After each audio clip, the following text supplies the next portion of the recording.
Hari ini kita akan membahas tentang evaluasi media pembelajaran. Kita akan mengetahui bagaimana caranya mengevaluasi media pembelajaran sebelum disebarluaskan. Mengapa sih kita harus mengevaluasi media pembelajaran? Karena media pembelajaran sebelum digunakan secara luas perlu dievaluasi baik dari segi isi materi, segi edukatif, maupun dari segi kualitas teknis pemediaan, sehingga media tersebut memenuhi persyaratan sebagai media pembelajaran.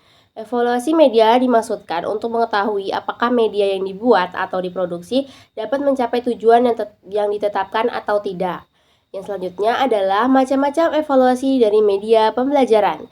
Evaluasi media pembelajaran dapat dikelompokkan menjadi dua macam, yaitu evaluasi formatif dan evaluasi sumatif.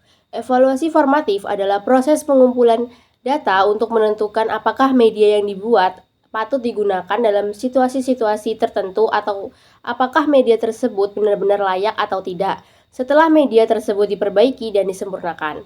Evaluasi sumatif adalah proses yang dimaksudkan untuk mengumpulkan data tentang efektivitas dan efisiensi media untuk mencapai tujuan yang ditetapkan. Data tersebut dimaksudkan untuk memperbaiki dan menyempurnakan media yang bersangkutan agar lebih efektif dan efisien dalam pembelajaran. Baik, yang selanjutnya terdapat prosedur evaluasi media pembelajaran. Yang pertama ada evaluasi formatif. Evaluasi formatif terdiri dari beberapa tahapan. Yang pertama ada evaluasi ahli materi, yang kedua ada evaluasi media, yang ketiga ada evaluasi 1 lawan 1, yang keempat ada evaluasi kelompok kecil, dan yang terakhir ada evaluasi lapangan. Yang pertama, evaluasi ahli materi. Sebelum diuji cobakan kepada siswa, produk yang dikembangkan divalidasi oleh materi. Pada tahap ini, pilihlah minimal 2 ahli materi untuk menghindari subjektivitas. Prosedur pelaksanaan evaluasi ahli materi sebagai berikut. Yang pertama, jelaskan bahwa media tersebut pada tahap formatif dan memerlukan umpan balik dalam hal penyempurnaan materi.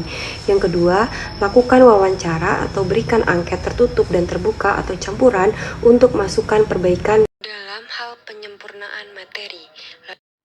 Lalu yang ketiga, lakukan analisis terhadap data-data yang terkumpul. Evaluasi ahli media. Pada tahap ini, pilihlah minimal 2 ahli media untuk menghindari subjektivitas. Validasi ini penting dilakukan untuk mendapatkan masukan dan saran agar produk awal protektif yang dikembangkan dari segi desain media seperti formatif, media, keterbacaan, kemasan media, dan lain sebagainya. Prosedur pelaksanaan evaluasi ahli media sebagai berikut. 1. Jelaskan bahwa media tersebut pada tahap formatif dan memerlukan umpan balik dalam hal kelayakan media. 2. Lakukan wawancara atau berikan angket tertutup dan terbuka untuk memasukkan perbaikan dalam hal kelayakan media. 3. Lakukan analisis terhadap data-data yang terkumpul. C. Evaluasi 1 lawan 1 atau one-to-one. Pada tahap ini, pilihlah 2 orang siswa yang dapat mewakili populasi target dari media yang telah dibuat. Prosedur pelaksanaan evaluasi 1 lawan 1 sebagai berikut. 1. Jelaskan kepada siswa tentang rancangan media baru, kemudian amati reaksi mereka terhadap media yang ditampilkan tersebut. 2. Katakan kepada siswa jika terjadi kesalahan pengguna media, bukanlah karena kekurangan siswa, tetapi karena kelemahan media tersebut. 3. Usahakan agar siswa bersifat santai dan bebas dalam mengemukakan pendapat mengenai media yang ditampilkan. 4. Lakukan tes awal untuk mengetahui sejauh mana kemampuan pengetahuan siswa terhadap penggunaan media tersebut. 5. Catat lama waktu yang digunakan dalam penyajian media tersebut dan catat pula reaksi siswa terhadap penampilan media tersebut. 6. Berikan tes yang mengukur keberhasilan penggunaan media tersebut. 7. Lakukan analisis terhadap informasi yang sudah terkumpul. Baik, yang selanjutnya yang keempat, terdapat evaluasi kelompok kecil. Evaluasi kelompok kecil ini diuji cobakan kepada siswa kurang lebih 10-20 siswa untuk mendapatkan mewakili populasi target. Prosedur pelaksanaan evaluasi kelompok kecil ini terdapat yang pertama, jelaskan bahwa media tersebut pada tahap formatif dan memerlukan umpan balik untuk menyempurnakan. Yang kedua, berikan tes awal untuk mengukur kemampuan dan pengetahuan siswa tentang topik yang berkenaan dengan penggunaan media. Yang ketiga, sajikan media dan minta kepada siswa untuk mempelajari media tersebut.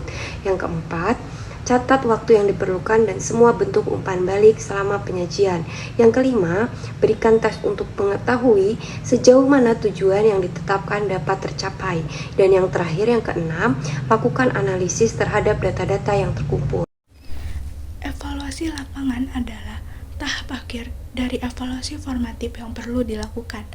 Evaluasi lapangan dilakukan kepada sekitar 30 orang dari berbagai karakteristik seperti tingkat kepandaiannya, kelas, latar belakang, jenis kelamin, usia, sesuai dengan karakteristik populasi. Prosedur pelaksanaan evaluasi lapangan sebagai berikut. 1. Pilihlah siswa sebanyak 30 orang yang betul-betul mewakili populasi. 2. Jelaskan kepada siswa maksud uji coba lapangan dan hasil akhir yang diharapkan. 3. Berikut tes awal untuk mengukur pengetahuan dan keterampilan mereka mengenai topik yang menggunakan media tersebut. 4. Sajikan media yang sesuai dengan rencana pembuatannya. 5. Catat semua respon yang muncul dari siswa selama ujian. Begitu pula waktu yang diperlukan. 6. Lakukan post-test untuk mengukur pencapaian hasil belajar siswa. Setelah penyajian media selesai, hasil tes akhir dibandingkan dengan tes awal untuk mengetahui efektivitas dan efisiensi media yang disebut. 7. Edarkan tes skala sikap kepada siswa yang dipilih tersebut untuk mengetahui sikap mereka terhadap media yang digunakan. 8. Lakukan analisis terhadap data yang diperoleh melalui kegiatan-kegiatan yang dilakukan. 2. Evaluasi sumatif. Setelah semua rangkaian evaluasi formatif sudah dilakukan dan dilakukan revisi apabila terdapat banyak masukan dari berbagai pihak, langkah selanjutnya adalah melakukan evaluasi sumatif dalam rangka mengetahui keefektifan suatu media pembelajaran yang dapat dilakukan dengan cara memberikan post-test kepada seluruh siswa dalam satu kelas, yang soalnya mengacu kepada indikator pembelajaran yang terdapat dalam silabus. Soal evaluasi bisa berdiri sendiri atau terintegrasi dengan media pembelajaran yang dikembangkan. Minimal memenuhi standar ketuntasan 75% dari seluruh siswa, sehingga dapat dikatakan bahwa media pembelajaran yang dikembangkan efektif digunakan dalam pembelajaran.